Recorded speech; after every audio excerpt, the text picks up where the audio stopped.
ಮಗನೇ ಎಲ್ಲೋ ಸತ್ತಿದ್ದೆ ಇಷ್ಟು ದಿನ ಶಿಷ್ಯ, ನಿನ್ನ ನೋಡ್ದೆ ಎಷ್ಟೊಂದ್ ದಿನ ಆಗೋಯ್ತಲ್ಲೋ. ಭಿಕ್ಷಕನಿಗೆ ಎಷ್ಟು ದೌಲತ್ ಇದ್ರೆ ಮತ್ ನಾನು ಕೊಂಡ್ಕೊಂಡಿರೋಳು ನನಗೆ ಎಷ್ಟು ಇರ್ಬೇಕು. ಮದರ್ ಡೇಡ್ ಹುಡ್ಕ ಹೊಲ ಇತ್ತು ಅವಾಗ, ಸೈಟ್ ಆದ್ಮೇಲೆ ನೀವು ಇದು ಈಗ ನಮ್ದು ಅಜ್ಜಿ ತಾತನ ಬೂನಳ್ಳಿ ಇವತ್ತು ಏರ್ಪೋರ್ಟ್ ಆಗಿದೆ, ಹಂಗಂತ ನಾವು ಮೂಲ ಹುಡ್ಕೋ ನಮ್ಮ ಅಜ್ಜಿ ತಾತನ ಭೂಮಿ ಸಿಗುತ್ತೆ, ಅದನ್ನ ಹುಡ್ಕೋ ಅವಶ್ಯಕತೆ ಇಲ್ಲ. ಏರ್ಪೋರ್ಟ್ ಏನ್ ಜನ ಕೊಟ್ಟಿದೀವಿ ಅದನ್ನ ಮಾತ್ರ ಹುಡುಕ್ತೀವಿ. ನಾನು ಸತ್ಯ ಹರಿಶ್ಚಂದ್ರ, ನಮ್ಮದು ರಘುವಂಶದ ಕಡೆಯ ಕುಡಿ. ನಾನು ಸೆಲೆಬ್ರಿಟಿ ಅನ್ನೋ ಕಾರಣಕ್ಕೋಸ್ಕರವಾಗಿ ನಿಮ್ಗೆ ಈ ರೀತಿ ತೊಂದರೆ ಕೊಟ್ರ?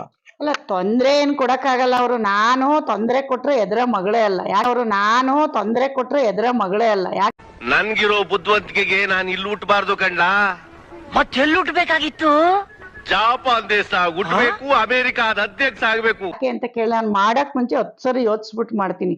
ಕಳ್ಳರು ತೊಂದರೆ ಕೊಟ್ರೆ ಕಳ್ಳರು ಎದುರ್ಕೊಳ್ಳೋದು, ನಾವ್ ಎದುರ್ಕೊಳ್ಳಲ್ಲ. ಯಾಕೆಂದ್ರೆ ಅದನ್ನ ನನ್ ಮಗ ನನ್ಗೆ ಹೇಳ್ಕೊಟ್ಟವ್, ನಾನ್ ನನ್ ಮಗನ್ಗೆ ಹೇಳ್ಕೊಟ್ಟಿದೀನಿ. ಯಾವತ್ತು ತಪ್ಪು ಮಾಡಿದವರು ಭಯ ಪಡ್ಬೇಕು. ನಾವು ತಪ್ಪು ಮಾಡಿಲ್ಲ, ಅದನ್ನ ಕ್ಲಿಯರ್ ಆಗಿದ್ದೀನಿ ಅಂತ ನಾನು ನಿಮ್ಗೆ ಅವತ್ತಿಂದ ಹೇಳ್ತಾ ಇದ್ದೆ. ಆದ್ರೆ ಪೇಪರ್ ತೋರಿಸಿರ್ಲಿಲ್ಲ ನಿಮ್ಗೆ. ಅದು ನಂಗೆ ಎಂತ ಸಹ ಅರ್ಥ ಆಗ್ತಿಲ್ಲ. ಏನ್ ಗೊತ್ತೇನ್ರಿ, ನಾವು ಒಂದ್ ಸೆಲೆಬ್ರಿಟಿ ಮನೆಯವ್ರ ಪೇಪರ್ ತಗೊಂಡು ಟಿವಿಲಿ ತೋರಿಸ್ಕೊಂಡು ಅದು ಬೇಡ ಅಂತ ಸುಮ್ನೆ ಇದ್ದೆ. ಯಾವಾಗ ಇವನು ಇವ್ರ ಹತ್ರ ಪೇಪರ್ ಇಲ್ಲ ಫೇಕು ಅಂತ ಹೇಳಿದ್ರೆ ಅದಕ್ಕೆ ನಿಮ್ ಟಿವಿ ಕೊಟ್ಟಿನಿ. ನೀವು ಭಯಂಕರ ಇದ್ದೀರಿ ಮಾತ್ರ. ಜನಸಾಮಾನ್ಯರ ಕಥೆ ತುಂಬಾ ಜನ ನಂಗೆ ಫೋನ್ ಮಾಡಿ ಅಪ್ರಿಶಿಯೇಟ್ ಮಾಡ್ತಾ ಇದ್ದಾರೆ. ಏನಂತ ಗೊತ್ತಾ, ಕಿತ್ತೂರು ರಾಣಿ ನೀನ್ ಇಂದಿರಾ ಗಾಂಧಿ ಇನ್ನು ಏನೇನೋ ಬಿರುದುಗಳು ಕೊಡ್ತಾವ್ರೆ. ಅದಕ್ಕೆ ನಾನು ಹೇಳಿದೆ, ಪ್ರತಿಯೊಂದು ಹೆಣ್ಮಕ್ಳು ಅವ್ರ ಹಕ್ಕು, ದುಡ್ಡು ಕೊಟ್ಟು ತಗೊಂಡ್ಮೇಲೆ ನಿಂತ್ಕೋಬೇಕು. ಎದ್ರಿಕೊಂಡು ಒಂದಿನ ನೋಡ್ರಿ, ಇದು ಒಡೆದ್ ಕಿತ್ಕೋಯ್ತಾವ್ರೆ. ದಾನ ಕೇಳ್ತಾ ಇಲ್ಲ ಅವರು, ಭಿಕ್ಷೆ ಕೇಳೋದ್ ಬೇರೆ, ಒಡೆದ್ ಕಿತ್ಕೋಗೋದ್ ಬೇರೆ. ಭಿಕ್ಷಕನಿಗೆ ಎಷ್ಟು ದೌಲತ್ ಇದ್ರೆ ಮತ್ ನಾನು ಕೊಂಡ್ಕೊಂಡಿರೋಳು ನನಗೆ ಎಷ್ಟು ಇರ್ಬೇಕು. ಭಿಕ್ಷಕನಿಗೆ ಎಷ್ಟು ದೌಲತ್ ಇದ್ರೆ ಮತ್ ನಾನು ಕೊಂಡ್ಕೊಂಡಿರೋಳು ನನಗೆ ಎಷ್ಟು ಇರ್ಬೇಕು. ಅವ್ನ್ ಭಿಕ್ಷೆ ಬೇಡೋದಾದ್ರೆ ಎಲ್ಲಾದ್ರೂ ಅವ್ನ ಜಾಗದಲ್ಲಿ ಹೋಗಿ ಬೇಡ್ಕೊಳ್ಳಿ.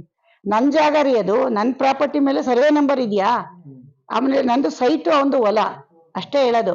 ಅವನ್ ಬಂದ್ಬಿಟ್ಟು ಇವರು ಲಪಟಾಯಿಸಿದ್ದಾರೆ, ತಳ್ಳಿದ ಏನಾದ್ರು ಒತ್ತುವರಿ ಮಾಡಿದ್ದಾರೆ ಅಂದ್ರೆ, ಒತ್ತುವರಿ ಮಾಡಕ್ಕೆ ಎಲ್ಲಿದೆ? ಅವನು ಎಲ್ಲಿದ್ದಾನೆ ಇಲ್ಲಿ ಸ್ವಾಧೀನದಲ್ಲಿ? ನಾನು ಶ್ರೀಮತಿ ನಮ್ ಗಿರೀಶ್ ಇರೋದು, ಅವನೆಲ್ಲಿದ್ದಾನ್ರಿ ಇಲ್ಲಿ ಸ್ವಾಧೀನದಲ್ಲಿ? ಎಲ್ಲಿದ್ದಾನೆ ಅವನು? ಇಂತ ಕತೆಗಳನ್ನ ದಿನ ಪೇಪರ್ಲಿ ಟಿವಿಲಿ 100 ನೋಡ್ತೀವಮ್ಮ. ಕೋರ್ಟಿಂದ ರಾಂಗ್ ಮೆಸೇಜ್ ಕೊಟ್ಟಿದ್ದಾನೆ ಕೋರ್ಟ್ಗೆ, ಇಲ್ಲಿ ಸ್ವಾಧೀನದಲ್ಲಿ ಇದೀನಿ ಅಂತ. ಕೋರ್ಟ್ ಇದೊಂದು ಚಾಲೆಂಜ್ ಆಗ್ಬಿಡ್ಲಿ, ಪರಿಶೀಲನೆ ಮಾಡ್ಲೇಬೇಕು, ಬಿಡಲ್ಲ ನಾನು. ಯಾಕೆಂದ್ರೆ ಸ್ವಾಧೀನದಲ್ಲಿ ಎಲ್ಲಿದ್ದಾನೆ ಅವನು? ಯಾವ್ದೇ ಹಂತಕ್ಕೆ ಹೋದ್ರು ಕೂಡ ನೀವು ಬಿಡೋದಿಲ್ಲ ಅಂತೀರಿ?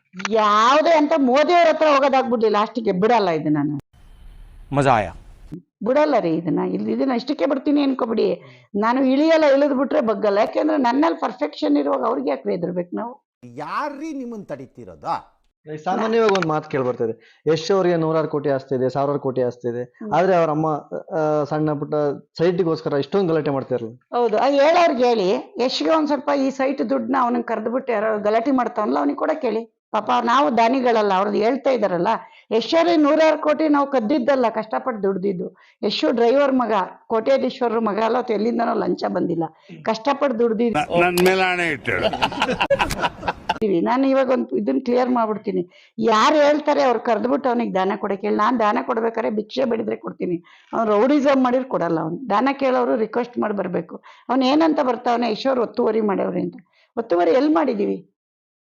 ಒತ್ತುವರಿ ಎಲ್ಲಿ ಮಾಡಿದೀವಿ ತೋರ್ಸಕ್ ಹೇಳಿ. ಅವನು ವಾಸ ಇದ್ದಾನಾ, ಅಥವಾ ಅವನ್ ಪ್ರಾಪರ್ಟಿಲಿ ಪೇಪರ್ ಇದೆಯಾ? ಯಶ್ ಅವ್ರ ಹೆಸರು ಯೂಸ್ ಮಾಡ್ಕೊಂಡು ಈಗ ಅಷ್ಟು ಜನ ಟಿವಿಲಿ ಬರ್ತಾರಲ್ಲ, ಇಷ್ಟು ವರ್ಷ ಯಾಕೆ ಬರ್ಲಿಲ್ಲ ಅವರು? ಅವನು ಹೀರೋ ಆಗಕ್ ಹೋಯ್ತಾವನೆ, ಯಶ್ ಲೆವೆಲ್ ಹೀರೋ ಆಗ್ಬೋದು ಅಂತ ಕನ್ಸ್ ಕಾಣ್ತಾ ಇರ್ಬೇಕು ಅವನು. ಹೌದಲ್ವಾ, ನನಗೆ ಈ ಲಾಜಿಕ್ಕೇ ಗೊತ್ತಿರಲಿಲ್ಲ. ಎಷ್ಟೋ ಜನ ಹೀರೋ ಆಗ್ತೀನಿ ಅಂತ ಬಂದೆಲ್ಲ ಹೋಗ್ಬಿಟ್ಟು ಅವ್ರು ನಮ್ಮ ಮುಂದೆ ನೋಡಿದೀವಿ. ಇವನು ಹೋಯ್ತಾನೆ ಹೋಗಿ. ಇಷ್ಟು ಹೇಳಕ್ ಇಷ್ಟಪಡ್ತೀನಿ. ಓಕೆ ಫ್ರೆಂಡ್, ಬಾಯ್.